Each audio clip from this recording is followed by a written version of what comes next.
और दिल को गहराइयों तक छू जाने वाली। एक बार स्वर्ग में विचरण करते हुए कृष्ण और राधा एक दूसरे के सामने आ गए। विचलित से कृष्ण, प्रसन्नचित से राधा। कृष्ण सकपकाए, राधा मुस्कुराई। इससे पहले कि कृष्ण कुछ कह पाते, राधा बोल उठी, कैसे हो द्वारिकाधीश। जो राधा उन्हें कान्हा कान्हा कहकर बुलाती थी, उसके मुख से द्वारिकाधीश का संबोधन कृष्ण को भीतर तक घायल कर गया। फिर भी किसी तरह अपने आप को संभाल लिया उन्होंने और बोले राधा से, मैं तुम्हारे लिए आज भी वही कान्हा हूं। तुम तो मुझे द्वारिकाधीश मत कहो। आओ बैठते हैं। कुछ मैं अपनी कहता हूं, कुछ तुम अपनी सुनाओ।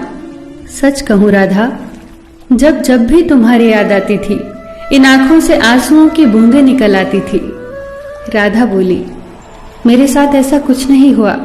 न तुम्हारी याद आई, न आंखों से आंसू बहा, क्योंकि हम कभी तुम्हें भूले ही कहां थे।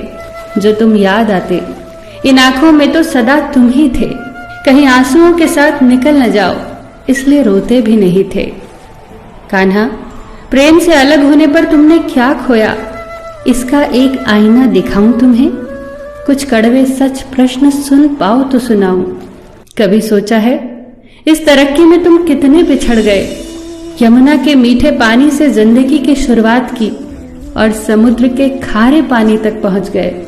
एक उंगली पर चलने वाले सुदर्शन चक्र पर भरोसा कर लिया और 10 उंगलियों पर चलने वाली बांसुरी को भूल गए।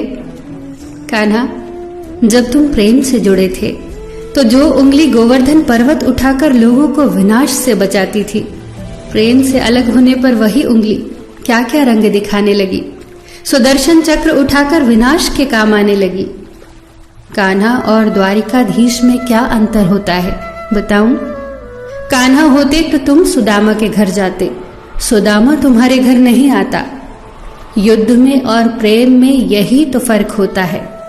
युद्ध में आप मिटाकर जीतते हैं और प्रेम में आप मिटकर जीतते हैं। कान्हा, प्रेम में डूबा हुआ इंसान दुखी तो रह सकता है, पर किसी को दुखी नहीं कर सकता।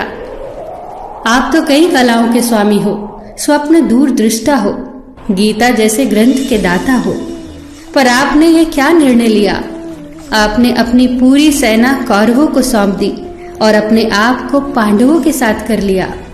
सेना तो आपकी प्रजा थी, राजा तो पालक होता है, उसका रक्षक होता है। आप जैसे महाज्ञानी उस रथ को चला रहे थे जिस पर बैठा अर्जुन आपकी प्रजा को ही मार रहा था। अपनी प्रजा को मरते देख आप में करुणा नहीं जगी, क्योंकि आप प्रेम से शून्य हो चुके थे। आज भी धरती पर जाकर देखो, आपकी द्वारिकाधीश वाली छवि को ढूंढते रह जाओगे। हर जगह, हर मंदिर में मेरे ही साथ खड़े नजर आओगे। मैं जानती हूं कान्हा, लोग गीता के ज्ञान की बात करते हैं, उसके महत्व की बात करते हैं, पर धरती के लोग युद्ध वाले द्वारिकाधीश पर नहीं, प्रेम वाले कान्हा पर भरोसा करते हैं।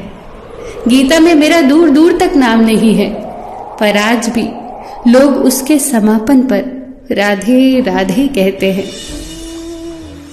ये कहानी काल्पनिक जरूर है, पर इसके भीतर छिपी सीख बहुत महत्वपूर्ण है। श्री कृष्ण के पास कभी किसी प्रश्न का उत्तर ना हो, ऐसा तो हो ही नहीं सकता, परंतु राधा द्वारा लगाए गए प्रश्न चिन्हों पर कान्हा मौन रहे। यही तो है प्रेम में समर्पण का भाव। पराक्रम में हमें हर किसी को हराना होता है, तब भी हम जीतकर भी हार जाते हैं, परंतु प्रेम में एक ही कईयों का दिल जीत लेता है। सही कहा है कि छोटी सी उंगली पर पूरा गोवर्धन पर्वत उठाने वाले भगवान श्री कृष्ण छोटी सी बांसुरी को दोनों हाथों से पकड़ते थे। फिर मिलेंगे दोस्तों अगली कहानी के साथ। तब तक के लिए अपना ख्याल रखना और हमेशा मुस्कुराते रहना।